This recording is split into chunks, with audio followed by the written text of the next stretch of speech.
आता बघूया टॉप 9 राजकीय बातम्या। 2026 वर्ष मोठ्या प्रमाणात नोकरीचं आणि नियुक्तीचं असणार। येत्या वर्षात मोठी भरती होणार, मुख्यमंत्री फडणवीसांची माहिती।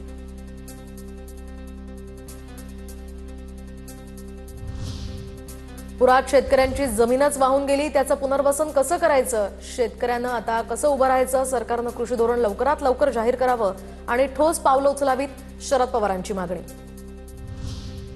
ठाकरेंचे खासदार नागेश पाटील आष्टीकरांकडून मुख्यमंत्री फडणवीसांची भेट, तर ओला दुष्काळ जाहीर करून सरकारनं भरीव मदत करावी, आष्टीकरांची मुख्यमंत्र्यांकडे मागणी।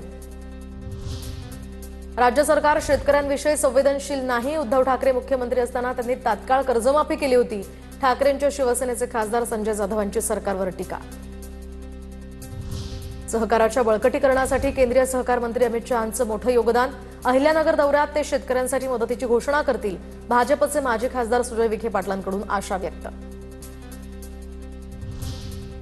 छत्रपती संभाजीनगरच्या पैठणमध्ये स्वाभिमानी शेतकरी संघटनेचा रास्ता रोको। राजू शेट्टींच्या उपस्थितीमध्ये हा रास्ता रोकोमध्ये मोठ्या प्रमाणात शेतकऱ्यांचा सहभाग।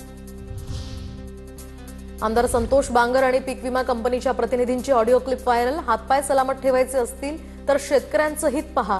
पीक विमा कंपनीचं जिथे ऑफिस आहे तिथे चुरा करू, काही कमी जास्त झालं तर बांगर एवढा वाईट माणूस कोणीच नाही, संतोष बांगर यांचे या ऑडिओ क्लिपमध्ये वक्तव्य। अमरावतीमध्ये लुड्डाण पुलावर आय लव्ह मोहम्मदचे स्टिकर्स, तर सार्वजनिक ठिकाणी स्टिकर्स लावल्यामुळे अनिल बोंडे आक्रमक। दंगे करण्याचं कट कारस्थान, बोंडेंचा आरोप।